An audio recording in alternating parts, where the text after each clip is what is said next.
falenderoj që më ftuat në këtë takim, po njëkohësisht dua t'ju falenderoj nga zemra edhe për mundësitë që na krijuat për të koordinuar përpjekjet tona, sikurse thatë ju, me qëllim që të riaktivizojmë dhe të vëmë në lëvizje dy prej instituteve më të rëndësishme kushtetuese që realizojnë demokracinë e drejtë për drejtë. Kështu i quajmë ne në kushtetut këto mjete për ushtrimin e demokracisë së drejtë për drejtë, që janë referendumi dhe nisma ligjvënëse qytetare.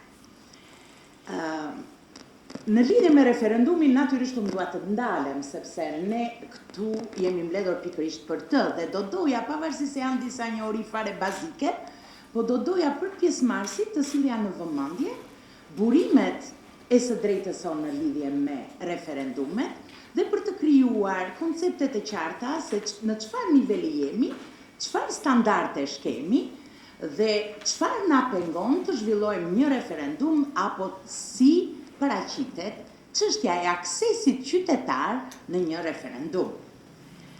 Nga pikpamja kushtetuese, dua të them paraprakisht që ne kemi dispozita të parashikuara qarta aty, të cilat sankcionojnë standardet ndërkombëtare për referendumet.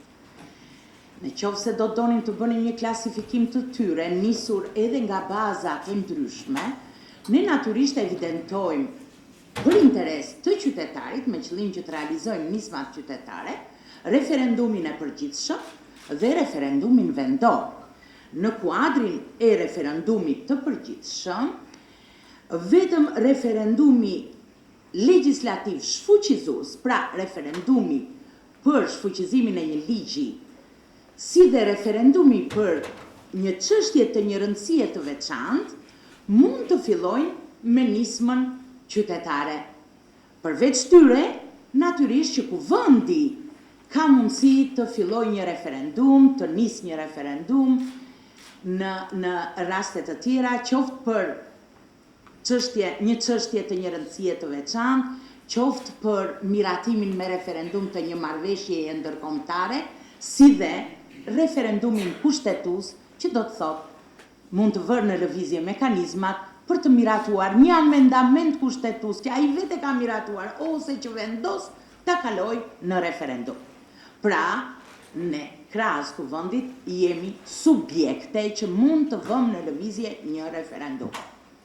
Referendumi vendor është gjithashtu një mjet mjaft i rëndësishëm, sepse mund të përdoret më lehtësisht dhe më shpesh në kuadër të ushtrimit të qeverisjes vendore dhe në kuadër të autonomisë vendore. Për fat keq, ky nuk ka ndodhur. Le të shikojmë ndalesat. Ndalimet kushtetuese në radhë parë janë të domosdoshme. Janë të domosdoshme dhe për të eliminuar ato dyshime dhe frikra, le t'i quajmë këtu, që u shprehen nga ato që i quajmë lëvizje popullore, edhe lëvizje masive popullore. Dhe ndalime kushtetuese, ndalime për referendum, janë standardi sot i të gjitha kushtetutave. Megjithatë, po t'i shikojmë në sensin ton nga këndvështrimi qytetar, në këtë listë që unë ju kam paraqitur me ndalimet kushtetuese, ne vëmre që ndalohen referendumet për çështje që lidhen me buxhetin, taksat e detyrimet financiare të shtetit.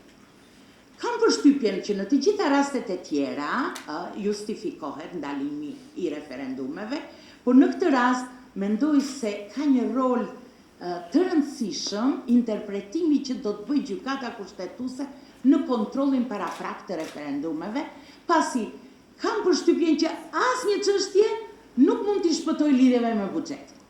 Të gjitha çështjet në një farë mënyre përkthehen edhe financiarisht. Dhe varet se si do të bëhet interpretimi i gjykatës kushtetuese i lidhjes së çështjes së rëndësishme apo të ligjit që duam të shfuqizojmë me buxhetin. Unë dua të kaloj pak shpejt. Ndalim tjetër është kontrolli paraprak nga gjykata kushtetuese, dhe kjo është një domosdoshmëri që ka të bëjë me kushtetutshmërinë e referendumit. Dhe është mjaft mirë që kjo bëhet paraprakisht nga gjykata kushtetuese, e cila duhet ta shqyrtojë atë brenda 60 ditëve dhe pastaj presidenti i Republikës brenda 45 ditëve cakton datën për referendumin. Në lidhje me referendumin shfuqëzues, qytetarët kanë akses dhe kemi parasysh që kërkohet nisma përmes 50.000 shtetasve me të drejtë vote. Kërkesa për fillimin e procedurave paraqitet në KQZ nga një grup prej jo më pak se 12 nismëtarësh. Çfarë do të kemi parasysh këtu? Do të kemi parasysh që ne mund të kërkojmë shfuqizimin e një ligji të tërë si shtetas, por mund të kërkojmë edhe shfuqizimin e një pjese të ligjit, gjithmonë nëse pjesa tjetër e ligjit që mbetet është e vetë mjaftueshme, që do të thotë qëndron në këmbë edhe mund të përdoret ajo pikërisht. Kemi dhe një garanci që rezultatet e referendumit shpallen me njëherë, ligji shfuqizohet me përjashtime kur kërkohet nga Këshilli i Ministrave gara kuvendit shtyrja e shfuqizimit të ligjit, por edhe kjo ka një afat. Kështu që e garanton rezultatin e referendumit. Edhe referendumi për një çështje të një rëndësie të veçantë ka aksesin qytetar me nismën e 50.000 shtetasve me drejt vote. Këtu çështja qëndron formulimi pyetjes, duhet të jetë një alternativë e qartë po ose jo. Po, sa është i mundur, pra, këtu përpoqa të bëj një paraqitje mjaft të shkurtuar të bazës legjislative, kushtetuese dhe legjislative ekzistuese që provon aksesin qytetar, atë çka ne duhet ta mbajmë parasysh pasi jemi këtu në emër të kësaj. Po sa është i mundur një referendum të arrihet rezultati këtij referendumi. Edhe këtu kemi disa probleme të cilat duam t'i evidentojmë. Le të rim fjala vjen në çështjen e votimit sipas kodit zgjedhor, neni 118 paragrafi 3, një çështje e shtruar për referendum konsiderohet fituese kur pro saj ka votuar shumica e pjesëmarrësve në referendum. Por në çdo rast, më shumë se 1/3 e numrit të përgjithshëm të votuesve. Le të shikojmë, e arrim dot ne këtë objektiv të ligjit apo jo? Marrim vetëm dy shembuj. Zgjedhjet e fundit, vendore dhe qendrore. Në zgjedhjet e fundit vendore, qershor 2015, KQZ-ja publikoi listën e zgjedhësve ku numri i qytetarëve shqiptar me të drejtë vote shkonte aty rreth 3 milion, le të themi. 3.37 milion ishte. Dhe ju e dini që kjo listë gjenerohet automatikisht nga regjistri kombëtar i gjendjes civile. Në këto zgjedhje KQZ-ja deklaroi një pjesëmarrje të votuesve në shifrën 48%. Nëse ne bëjmë një llogaritje të thjeshtë, kemi këto dy shifra. 48% është afro 50%, 3 milion, rreth 1.500.000 presupozojmë që kanë votuar në këto zgjedhje.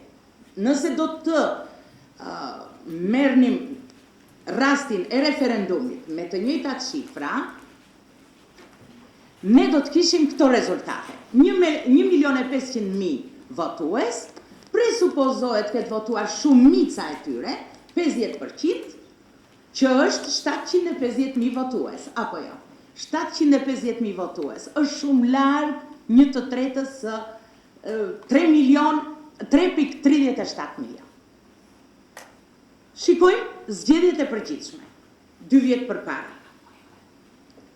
3.27 milion zgjedhës të regjistruar dhe pjesëmarrja 53.50.